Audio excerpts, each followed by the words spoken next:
Hey, it's episode 1 of the Not So Bon Voyage podcast. On today's episode, secret trips to Bali, stolen credit cards, and getting stuck in an airport. Strap yourself in, shit's about to go wrong. Let's go. And then the train got lost. How does the train get lost when it's on rails? I just want to get out there in the wild. Well, it was in the itinerary. I mean, adventure, it's calling. Ladies and gentlemen, it's been excellent. Welcome to the Not So Bon Voyage podcast, where shit goes wrong on the road. Yes, I am Christine. And I am Jules, and we are your co-hosts. And this is episode 1. Thank you for joining our journey, our voyage, and we can't wait to have you come along with us more. Yeah, episode 1. So if you want to learn a little intro to the podcast, a little intro to us, go back in time to episode 00, where we'll be giving more of a detailed description about what we're going to be talking about on this podcast and who we are. That's right. But as a very, very quick recap, we are Jules and Christine, professional travelers and travel bloggers who've been doing this for over 10 years, and we have a hell of a lot of stories about where shit has gone wrong on the road. Yes, so we literally and figuratively. So we can't wait to tell you about that, to share our stories, to share famous stories, to share myths, legends, and all those kinds of crazy lore, all those crazy travel stories that you hear around a campfire or maybe at a hostel. And we also want to share your stories, listener, our voyages as you come with us on this journey. Yes, we would love to share your stories. Absolutely. And we're just going to jump in by telling you a couple of our first Not So Bon Voyages, because we're in Seattle and we almost didn't get here. Yes, we drove in our van, our beautiful little van, to from San Francisco to Seattle. And while we were driving up, we were driving through San Francisco. If anybody's ever driven through San Francisco, it is hella traffic and crazy. And Jules was driving, and all of a sudden we see a dog run across the road, an extremely busy road. So we're at a red light. He jumps out. I'm like in the passenger seat. Like, what am I supposed to do?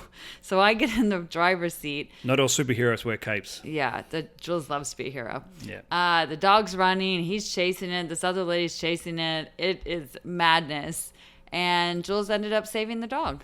No. Oh, wait, no, he didn't. No, I didn't. Well, I mean, I tried my hardest. I was sweating profusely. I was running up and down the streets trying to corral this dog into the owner, which apparently wasn't the owner as it is. But I didn't have any luck. But I did try. And then I ended up losing Christine because in my mad flurry to be a hero, I jumped out of the car and didn't take my phone. And I was running around the streets, and Christine had to drive off once the light turned green, and I couldn't find her for about half an hour. Yeah, and then I tried to turn around, but you can't turn left anywhere in San Francisco, so I had to do a big loop-de-loop, and it was madness. It was madness. I ended up having to find a guy on the street who was a removalist and ask him to borrow his phone and to call Christine, in which he didn't answer. Of course not. I never answer my phone. But text me, homie. Text me, yeah. I'll shoot you a Snapchat. Yeah. But I eventually found her. So we got back in the van. We had straight away almost some issues again with the brakes, which almost left us stranded at Sausalito.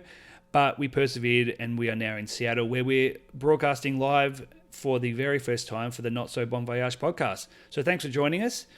We are going to jump straight into it, because that's what this show's all about, just getting straight into the nitty-gritty. So how this show is going to work, Christine and I have both researched 2 famous, or maybe not so famous, but at least some travel stories where something has gone wrong. That's the whole premise of this. And so I have researched the story. Christine does not know my story. And you do not know my story. And so we are going to be telling each other the story for the first time. So you're going to hear our reactions, our comments, our, oh my God, live. No. And we think that this will be a really fun way just to share the stories with you as well for the very first time, and you hear our live reactions. Ooh. So we're going to swap it up. I got a feeling that Christine should go first this time, because it's ladies first and I'm a gentleman. Yeah. Well, did we want to talk about any topical travel things first, or do we want to just get straight to the stories? I think that we should just jump straight. I have a topical travel thing. Oh, do you? Yeah. I was like, It's actually related to my story, so I could save it for the end, but I could save it now. No, say it now. I actually didn't have anything prepared, so... well, this is just something... I mean, there's so many... Like, literally stuff happens all the time, travel-related, with shit going down. Recently, there was that woman... I don't know if she was from Austria, but she tried to hike to the van from Into the Wild. and she died. Okay. Christine does have... I have a nervous laughter. In case this is not edited out because we decided to go for it, Christine is very sympathetic. She also just has a nervous laughter where she gets the giggles in some very awkward situations sometimes, such as the time that you laughed. You're laughing. Well, no, I'm going, this is not as bad. This is the time where the guy told us in Nicaragua that he had tinnitus. Tinnitus, and he couldn't hear out of his ears. And Christine just looked at him and started laughing. I mean, I felt really uncomfortable because he was telling us about how he has this constant ringing in his ears because he fell asleep with his headphones in one time. And I got nervous and started laughing into his face. It was terrible. It was so awkward. Yeah, okay. So this may or may not make the cut. But I have another topical thing that is unrelated. Sorry. Well, are we going to talk about the woman who perished? Yes. Okay. So basically, if you don't know the story of Into the Wild, there's a book and a movie. This young man goes out into the wild and tries to survive in the wilderness. He ends up living in this bus for like 180 days or something. Yeah, he makes it to the wilderness in Alaska, and that's his end goal. And he actually ends up, unfortunately, perishing there. Alexander Supertramp was his name. Well, that was his name on the road. I think his name was Chris McCandless. Yeah. And he apparently starved to death. So he was a little bit ill-prepared. So it's not a great story, but his story is a story of voyaging and bucking and getting into the wild. So it has become kind of like a rite of passage, kind of idolized sort of. Yeah. I would say. We'll probably end up doing it on this podcast. I think so, definitely. Good thing that wasn't my story today. Yeah, I know. And so every year, and people make a little bit of pay homage to him and make the trek out there to the bus. And there are dozens of people who've had to be searched and rescued and evacuated from the place over the years. And unfortunately, a few people have also died during the trek. And so this woman from Austria, I think she was 24, the same age as he was. She drowned trying to cross the river. And so, yeah, it's an interesting topic because it's raised a lot of debate about whether that bus should still be there or not, and whether it's a danger to people trying to make their way out there, because it is in a really remote place. Mm-hmm. So it does pose a little bit of a danger to people making the trek out there. Yeah, well, it kind of makes me think about, people are saying, on Instagram, people are posting photos in dangerous locations. And is that encouraging other people to go there and take selfies and, people are dying or getting injured? And I think it's just like, take personal responsibility, like if you want to go out there, it's on you whether you want to take that responsibility. Absolutely. Do you know what I mean? Yeah, for sure. I mean, it's terrible that people are losing their life, but at the end of the day, like, it's on you, man, especially when it's an adventure. If it's something that happens to you and it's senseless, or you get involved in something, then that's obviously terrible. But if you're going out there and making the trek, I mean, you just need to be prepared for it. Like, you're going out into the middle of nowhere in Alaska. Yeah. It's unfortunate, but it does raise an interesting topic, and probably one that we will go back at some stage and look at. And we have another story? You've got another story? Another topical story. This one's pretty interesting. I'll keep this quick. But I'm in a Facebook group called Girls Love Travel, and this post was shared where this woman from Oregon was looking for her daughter who had gone backpacking through Southeast Asia, and the daughter's boyfriend, and they were supposed to board the plane in Kuala Lumpur and come back to Oregon, and she hadn't heard from her daughter in a few days, and she found out that they never boarded the plane. So people were, sharing this Facebook post trying to figure out where this girl was. And apparently she was being detained with her boyfriend. Actually, they're still being detained in the KL airport. And I guess that the couple has a phone. They're like 18 years old or something. They have a phone with them. And the girl was posting on Instagram saying, "We're detained. We're at the airport. Like, please call the embassy." Why were they detained? Apparently they had taken a bus, I think from Thailand to Malaysia, and didn't get their passport stamped because sometimes you're on those tourist buses and they don't do it or whatever.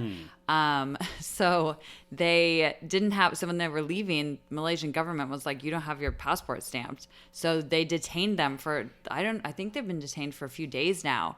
And she was like, she posted photos on her Instagram of like the cell and stuff, and people in this Facebook group were going nuts. Because on Instagram she said, call the embassy, and so everybody was calling the embassy or send them an Instagram picture. Yeah well, it's just like social media, like it changes everything. It definitely does. I mean, I'm surprised she even was allowed to keep her phone on her. I think maybe they didn't know she had it on her. That must have been the only way. She put it up her bum. Yeah, I mean, maybe. So it spread like wildfire on social media. It was crazy. You'd be really spewing if you had to like smuggle a phone up your bum in this era. Like, back in right. Like, flip phones, that would have made it difficult. And then phones got really trendy for phones to get small. Yeah, like a razor. Like the Nokia 8210, that thing was tiny. Like, that would be easy. You'd be like, yep, sweet. But you also couldn't be on Instagram. But these days, man, you got an iPhone 8 Plus. Oof, yeah. You're really committing. Oh my God, that you're really thing's committing. huge. You're really committing to that. Yeah, that would be a struggle. But I mean, if you got to do it, you got to do it. You got to do what you got to do. You got to anything for the gram. Yeah. So anyway, we are sending our best wishes to that couple that is in the airport now, and hopefully they will get out very soon. Yeah, and also sending our condolences to the family who lost the hiker who made the journey out to try and pay homage to Chris McCandless out in Alaska. Yes. And on that note, let's jump into some stories that are possibly more lighthearted. I'm not really sure because I don't know what Christine's Mine's a mix. Yours is a mixture. Mine's a funny one. Okay, do you want to do yours first? I could go first. Okay, let's lighten this mood up a little bit. Lighten this mofo up. Okay, so mine is a story that I've been wanting to tell you about for a long time. And I thought, no, I'm going to save it for the very first episode of this podcast. I'm going to save it for the fellow voyagers who are going to love this story. It involves two things that I love and you love, Australia and Bali. Okay. And you might have heard about this story already because it did make the traps, but there's not a lot of information about it, but it's still a very funny story. Okay. So my story is called Bali Boy. Bali Boy. Bali Boy. And his full name wasn't disclosed, but people are calling him Drew. So I'm just going to call him Drew for the sake of this story. Okay. Now, Drew is your average kid. Well, actually, I'm going to be honest, I don't know anything about Drew, but I'm making it up. He seems like your average kid. He's 12 years old. He's from Sydney. He likes to cruise around on his Razor scooter. He also doesn't like being told no. So when he told, you're like all teenagers. Isn't that what all teenagers? All 12-year-olds. All 12-year-olds. So when he asked his mum that he wants to go on a holiday, his mum says to him, no. So what does Drew do? Well, Drew doesn't take no for an answer. Drew steals his mum's credit card, convinces his grandma to give him his passport, books himself, so he's 12 years old, and then I guess there's some airlines in Australia that allow you to fly unaccompanied if you're 12 years old. Anyway, he does the research. He finds out who is going to let him fly. He books himself a flight to Bali on his mum's credit card, my God. Gets his passport off his mum. He rides his Razor scooter to the train station. No. He takes a train to Sydney Airport. He boards a flight from Sydney to Perth, changes flights, gets on a flight from Perth to Indonesia, and ends up in Bali. Oh my God. That kid is very resourceful. It's actually pretty impressive. Yeah, so he actually had a really great quote. It was called, "It was great because I wanted to go on an adventure." Oh, I love that. And then, so he lands in Bali. So he's in Denpasar. So you've been to Bali before, if you haven't been to Bali before, the airport is very overwhelming. It's hot. You step off the plane, it's hot, it's humid. You got people shouting at you for a taxi. This little G, he ends up navigating himself to an all seasons hotel. He books himself in and he tells them that he's waiting for his sister. So he checks into a hotel. So he's Home Alone. So he's Kevin McAllister. He's exactly. Kevin McAllister. So he's the Balinese version of Kevin McAllister. So it's like Home Alone lost in Bali. So he goes to the All Seasons, and there's not too much more about his story, but he does end up. So he leaves on March 8th, and he doesn't get recovered in Bali from his parents until March 17th. What? So I think it take them 9 days to go get him. Yeah, I think he disappeared. Wow, he is Kevin McAllister. Yeah. So he ends up in Bali. Now, if you have been to Bali as well, you will know that the Balinese laws are probably not the most stringent, They're a bit more relaxed. So I can just imagine this kid showing up. I guess he probably didn't have his Razor scooter when he showed up to Bali. That would have been amazing. That would have been amazing. But he shows up to Bali, makes his way to this hotel, and he checks in. And I can just imagine the Balinese staff going, "Oh, you waiting for your sister? Yeah, no worries." Yeah, absolutely. Like, things are pretty lax there. They're pretty chill. And so his mum, I guess they found out they tracked the credit cards or anything. Terrible for the parents. Yeah, very stressful. Very stressful for the parents. So imagine like their kid, he tells them he's going to school. He takes off with his backpack. Naughty. And he rides his Razor to the train station, gets on a plane and takes off. And so the mum says she's shocked, disgusted. There's no emotion to feel what we felt when we found he left overseas, which is fair enough. Terrifying. Terrifying thing for a mother.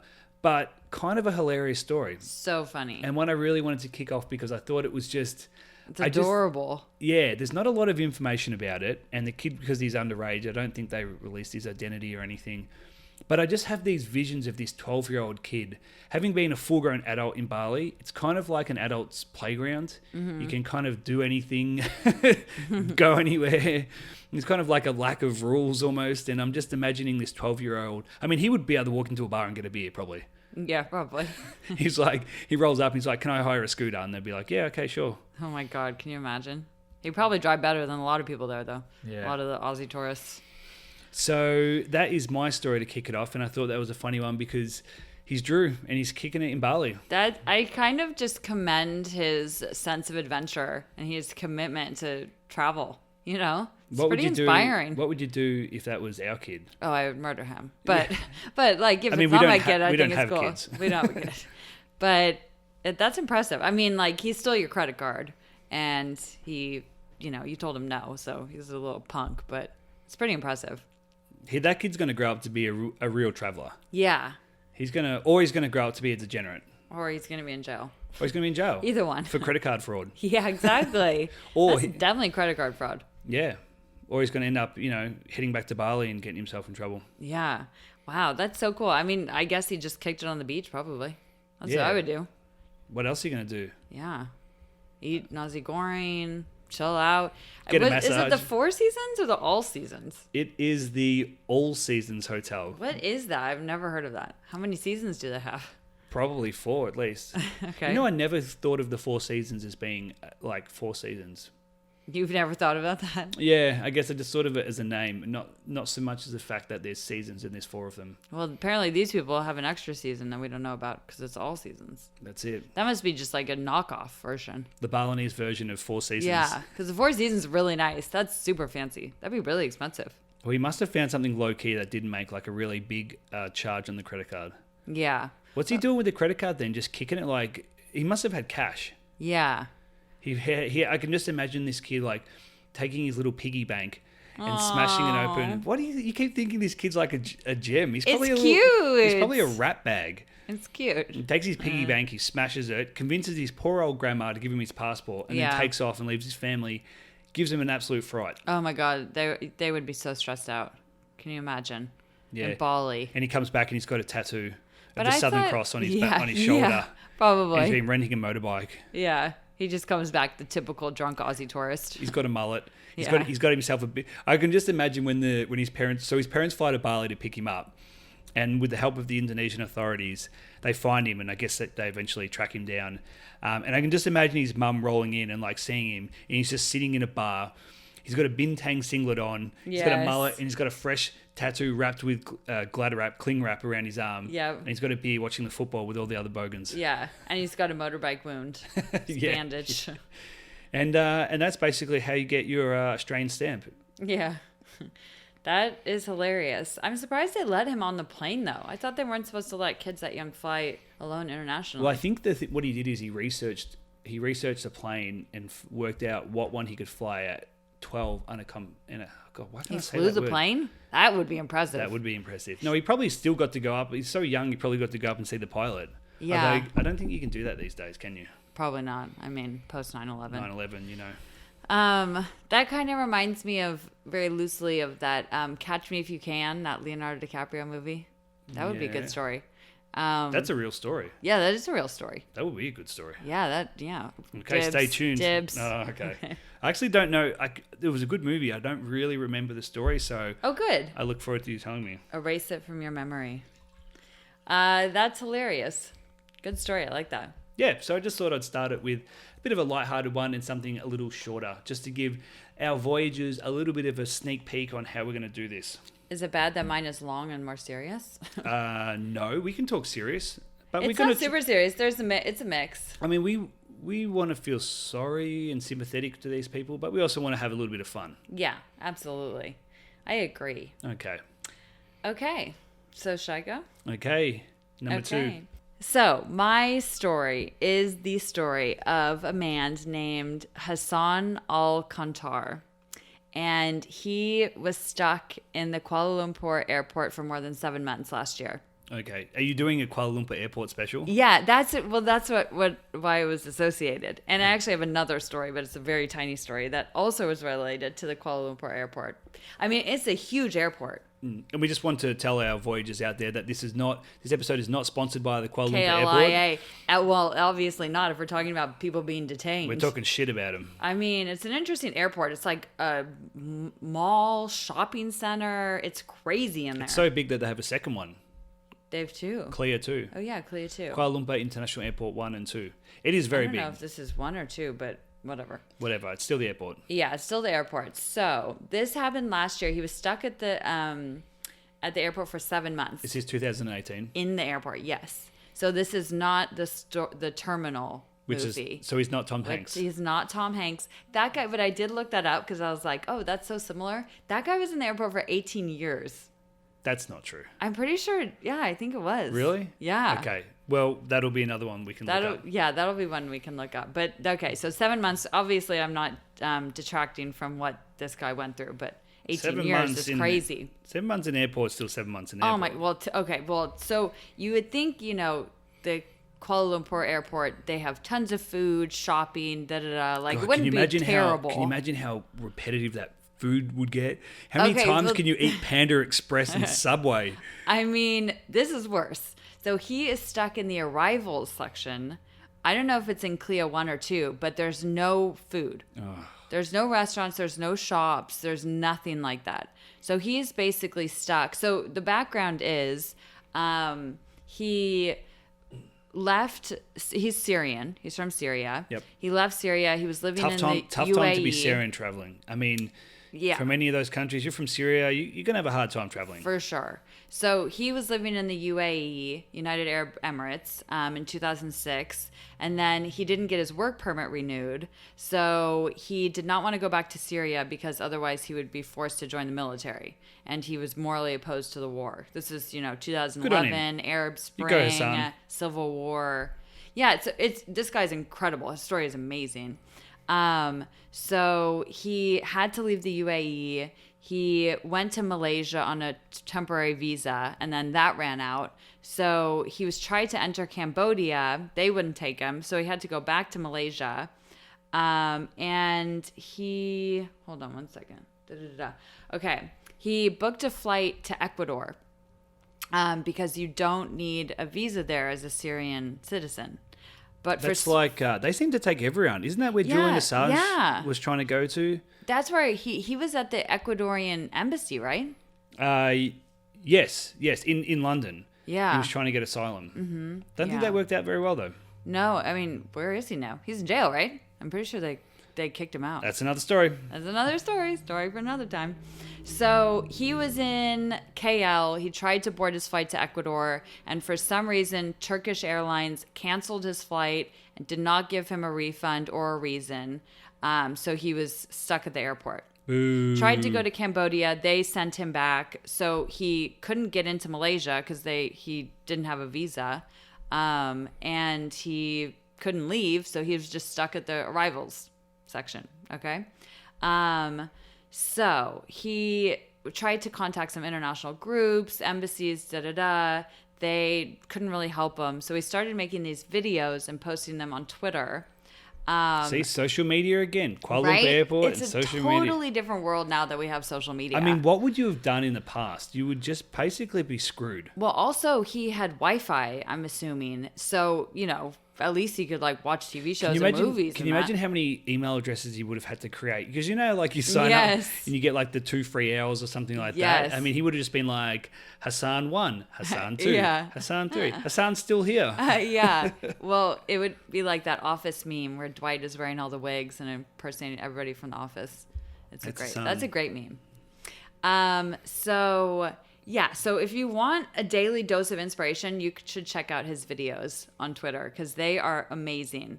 Is he funny? He is pretty funny. So he definitely manages to find humor in a situation. So he shows himself like exercising like in the airport. So the logistics are he showers in a disabled bathroom where I guess there was a shower. Mm-hmm. He slept under stairwells because it wasn't like a nice arrival. It was just arrivals, before immigration. So there was nothing there. Must have been Clea too. It was probably the smaller one. That would be the worst place to be. No restaurants. So basically he had to get the airport staff to give him food, like leftover airplane food, or sometimes they would give him McDonald's. Oh, jeez, wouldn't that be fun? Not only are you eating airport food, you're eating that shit that's left over, cold. Leftover airplane food for 7 months. That actually he sounds like he's in purgatory. Yeah, it pretty much is. I mean, it basically stripped him of his humanity. Good on him for having a laugh, though. Oh my God, so inspiring. These videos are so good. I actually really can't wait to check these out. He's really sweet. We'll put a link to him in the show notes. We'll put a link to him in the show notes. Definitely. Now, well, I don't want to give away the ending, but so he has these videos. He shows himself exercising. He's using like the moving walkway as a treadmill. That's hilarious. It's really funny. Like walking against it? Yeah. Okay, amazing. Really clever, too. Mm-hmm. Let me guess, sorry to cut you off. Is he bringing out the Hassan Airport workout videos, Volume 1? He really should. He seriously should. He definitely should. If he isn't, I think that's an idea we should jump on. Call us, Hassan. Hassan, we can call make us. that happen for you. Let's collaborate. Let's make Airport Fitness, Volume 1. Airport Fitness. I love it. He does the Kiki Challenge, which you may remember is the Drake song. Does he do it on a... do you love me? Does he do it on a treadmill? He does it on the luggage pusher cart. I mean, what are they going to do? Oh, I thought you were going to say he does it on the luggage, the belt. Oh, the carousel? I was going to say, what are they going to do? Kick him out? Yeah, no. It's like, thank you. He does it on a luggage cart pusher. Yep. Do you know what I mean? It's pretty funny. So this guy's really staying topical. He is very topical. I mean, you got to do it if you want to stay sane, He posted a photo of an AirAsia plane that literally says on the side of the plane, "Now everyone can fly." And he posted a photo of it, and he's like, seriously, like, this is the greatest irony. And he's like, you just need to add 2 words, like, now everyone can fly except Hassan. So he just stays positive. He writes a letter to George R.R. Martin about Game of Thrones. He applies for a job with NASA, writes them an application to go to Mars because he's like, well, I can't leave this airport. I might as well leave this Earth and go, explore the next frontier. He's really killing it, this guy. Yeah, it's pretty funny. And he just talks about like daily life. Like at one point he posts a photo 122 days into his time at the airport. Is that 7 months? No. Oh, 7 months total, right. Yeah. So that's 122 days. 4 months. Okay. Yeah. Oh, yeah. That's like 4 months. That was the easy math, It's past halfway. Yeah. He posts about a cleaning woman opening a door to the outside to clean like this balcony or something. I'm free. And he's like, this is the first time in 122 days I've smelled like fresh air. Man, wouldn't you get depressed from like no sun, like lack of vitamin D? There were windows, but yeah, I mean, you would. It honestly sounds like a prison. Yes. It's probably prison food's probably better. I mean, Probably. honestly, I don't know if you'd find anything worse than cold, like, secondhand food? I don't even know. Like leftovers. Yeah, I mean, he did, some of the staff, apparently, like the AirAsia staff was helping him out, and he also had the airport staff. Like, he couldn't speak Malaysian, so he couldn't communicate with them, really. But he went on his phone and took pictures of McDonald's meals and Starbucks food and WhatsApped them Was he putting in requests? Yeah, he messaged them to the airport staff, and they went to McDonald's on the other side and brought it back for him. Did he have money? must have had no, money. I don't think so. Well, people did raise money for him in the end, but I don't think he had much. And apparently he would like order a meal from McDonald's pretty regularly. What if they got the order wrong? What would he do? Well, apparently they kept bringing back his Pepsi, and they never gave him a straw. They only gave him one of those coffee stirrers. And he was like, why won't you give me a straw? And then finally he was like, today is a great day. I got my straw. I mean, I feel like there's worse things that No, could I happen. know, Like, for sure. But still, like little things like I can drink out of a straw, you know? I mean, he had a great opportunity to actually start the no straw revolution That's so true. I mean, maybe they were just trying to be eco. I don't know. by giving a plastic coffee stirrer. Yeah, I don't know. Well, apparently it was wooden. Oh, okay. So. There you go. And he said, okay, what do you think would drive you the most nuts about being in an airport terminal? 100% would be the announcements. Yes, that's exactly right. 100%. Oh God, when's this? This goes back 10 years, actually. 10 years, almost to the month.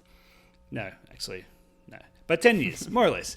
And 10 years to the exact day. The exact day. Believe it or not, Voyagers, 10 years to the exact day. I was in Vancouver. I'd spent a few months there, blew through some cash, realized I got to get somewhere cheaper. Went into a travel agent. This was back before I was an independent traveler looking at Skyscanner and looking at all those things and finding all the cheap flights. Went to a travel agent, got a flight, booked a flight down to Costa Rica one way. Thought, Vancouver to LA, LA to Costa Rica. Got to get out of here. So I get on the flight. I go to LAX, spend a couple of days there, go to Costa Rica via Denver Airport. I show up to Denver, I go to board my flight. I'm about half an hour before it's leaving. I just make it in time. And they tell me I cannot get on the flight because I only have a return ticket. I've only got a one-way ticket. So I can't get on the flight. So I'm stuck in departures, at least. That's a benefit. Mm-hmm. Now, granted, I was only stuck there for 24 hours until the next day, and I could book a refundable flight and get myself there. But I was stuck in Denver Airport for 24 hours. I had to sleep there. And I tell you, the thing that drove me crazy was the announcements. Yeah. Every 2 seconds, don't leave your bags unattended. Especially in the United States. Oh my! Honestly, I actually thought that there was going to be a terrorist attack. We are at code level orange. Yeah, and this is 2009, so this is a little bit close. Oh no, this is early 2010. So it's a little bit closer to that. And so it was just full on. I was like, I actually thought I was going to go mad. So if I had to do that for 7 months or like 18 years. And didn't you say there was some lady asked to watch her bag? Yeah, some guy asked me, I'm like 20 hours into this stint in Denver Airport, sleeping on the stairs. I kept getting moved. I felt like I was homeless. I'm dragging this bag behind me. I keep getting moved by security. 20 hours in, I'm just listening to every 2 minutes. Don't leave a bag unattended. Do not look after a bag for somebody if they're asked.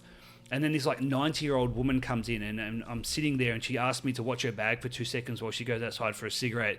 And I just look her in the eyes and just go, no. Sorry, lady. Sorry, lady. You don't know what the face of terror looks like. Oh, my God.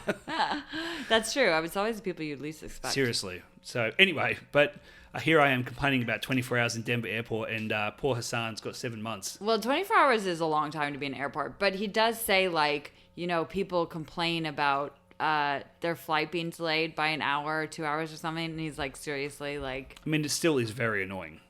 It's annoying, but it's not 7 months annoying. Hey, airplanes, get it together. Yeah, airport. You know what you're doing. You know what you've been doing. You've been doing it for a while now. Don't be late. Seriously. Just work it out. I know you can go faster. Planes can go faster than they do. That's true. It's all about being tight asses with fuel. That's so true. Well, pay more if you want. Nah. So he says that the constant announcements on the speaker was driving him nuts. And I was listening to some of his videos, and you can hear in the background, it's like, boom, boom, boom. Da-da-da-da, this flight, da-da-da-da. This annoys me just thinking about it. Even on the video, I was like, ugh. So can you imagine that all day long? You would just be like, ugh. Would you just become accustomed to it, or would it be like that slow water torture, where the drip just drips on you? I feel like you'd hear it and you'd cringe. And, totally. Well, yeah, he seems like he earplugs. goes a little bit nuts at some points. He's got this one photo where he's found this decoration that's like a little red horse, and he puts a little string on it and pretends like he's walking. And he's like, this is my pet now. So he's kind of like Tom Hanks. He's kind of like Castaway with Wilson. Yeah. He's really creative and he seems really sweet. I want to find out what happened to this dude. Okay.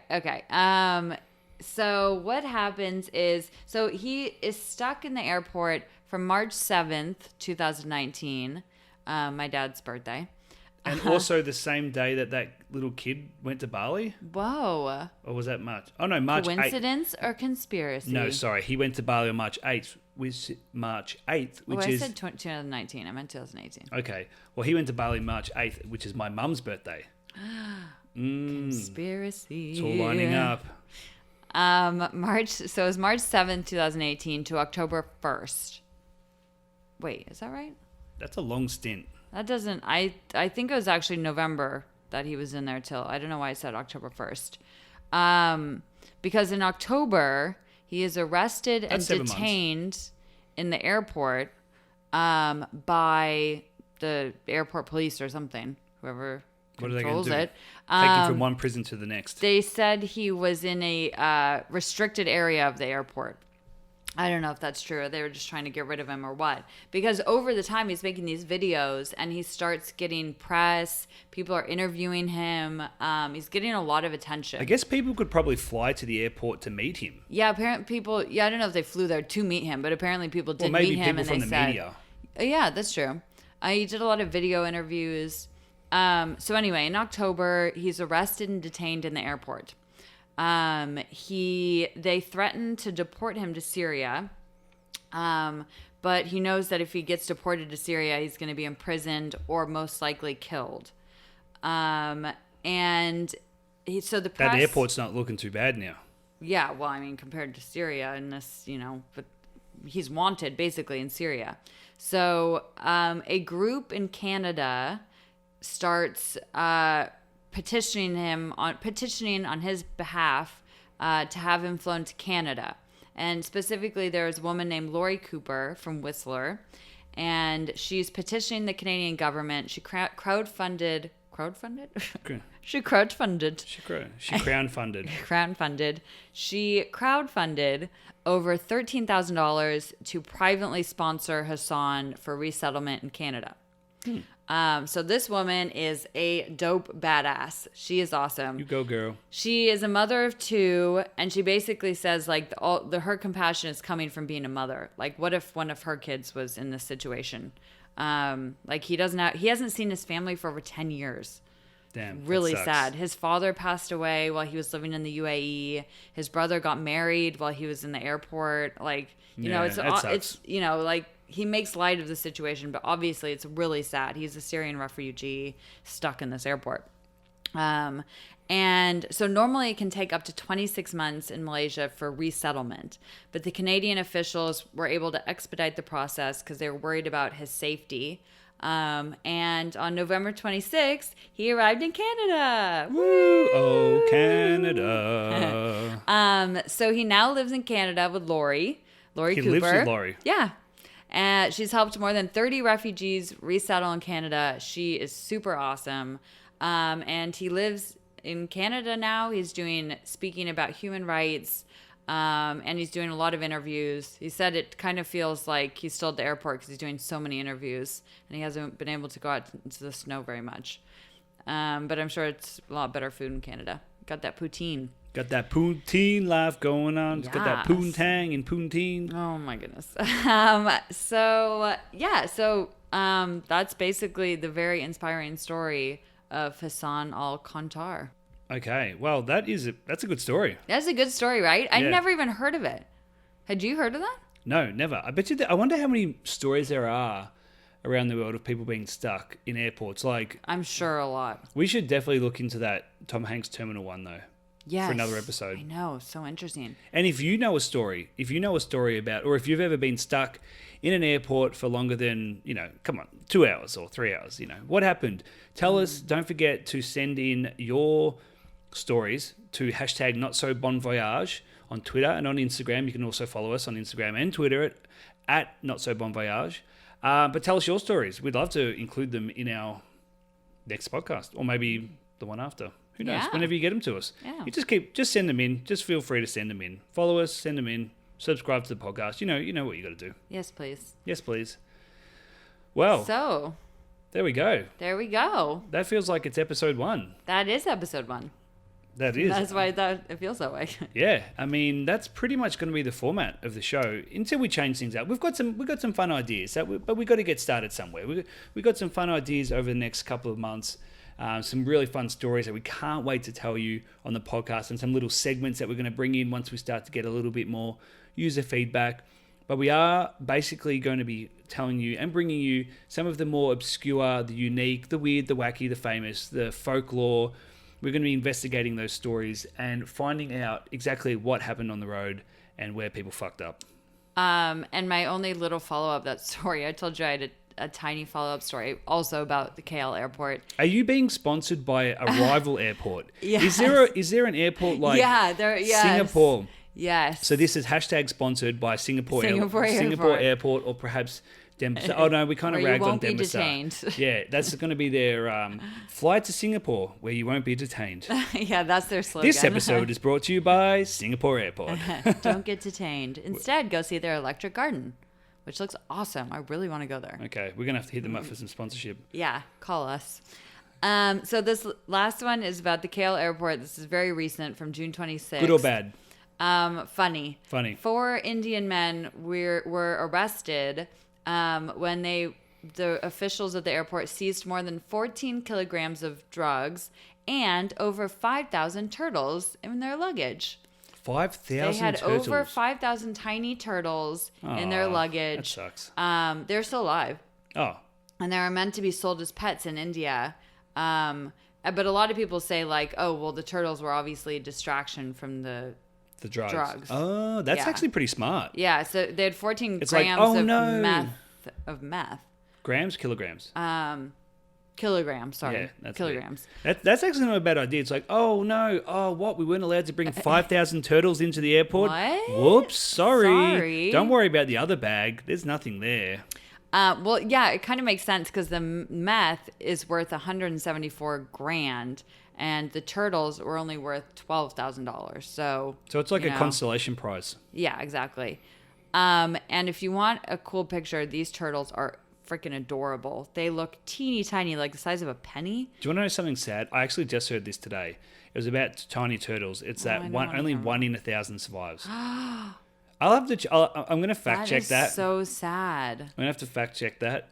But to do with like, by the time like they hatch, I'm sure if they hatch on a beach and then they make their way, so they've got a really bad voyage. Yeah. They're not so safe voyage. Yeah. So yeah, I think by the time they hatch on the beach and they get picked off by birds and crabs, and then they go to the ocean and get eaten by other fish and sharks and whatever, they have a really poor survival rate. But well, at least it's from nature. Yeah. It's like the penguins. Yeah, but we love turtles. Turtles are. We love turtles. So favorite. if you, I love turtles. I like turtles. I like turtles. That's another great video. That's a great video. But if you want to see something cute, Google this about 5,255 tiny turtles at Kuala Lumpur Airport, and they are very cute. And what happened to the guys? They Do you get executed in Malaysia for drugs? The ones with the turtles are expected to be charged and could face up to 5 years in jail and a fine. The ones that are the drug mules could be facing the death penalty. They don't fuck around. No, they do not. Not in Malaysia. They do not mess around. I mean, a lot of those countries really don't. Malaysia, Indonesia. Leave your drugs at home, people. Yeah. And your turtles. And your turtles. They don't want to fly with you. No. We'll actually probably have some really great stories coming out there. I mean, there's some crazy stories like the Bangkok Hilton and Hotel Karabakan. Oh, yeah. In Bali. Drug-related travel stories. And I think just some mishaps as well. Yeah. Yeah. Well, okay. So I feel like Kuala Lumpur Airport really got a thrashing during this. Sorry, guys. We can assure you that this is definitely not going to be the theme of the podcast. This is not a... We do not work for Singapore. We could, but we don't. We could. We don't. And a lot of airport-based stories. But it's not just going to be about that. It's going to be a lot of crazy mishaps that happen on the road. We'll throw in some of our anecdotes because we've had some funny things go wrong along the way. Oh, yeah. Oh, yeah. But that's it. We want to thank you guys for joining the Not So Bon Voyage podcast. We are your hosts, Jules and Christine. Thank you so much. Don't forget to rate. Don't forget to subscribe. To tell your friends, because we're just getting started. Yeah. Share and give us a review if you liked it. And if you didn't, don't review. Can you hear that? JK, do whatever you want. That's the train rolling. We're building momentum. And this train is probably going to be like a lot of our stories. There's going to be a lot of hiccups. And there's going to be some things along the way where this podcast doesn't go right. So bear with us. But we're going to keep it going. So on that note, be safe on the road. And if you're not safe, make sure you tell us what happened. Love you, bitches. Love ya. Bye. Bye.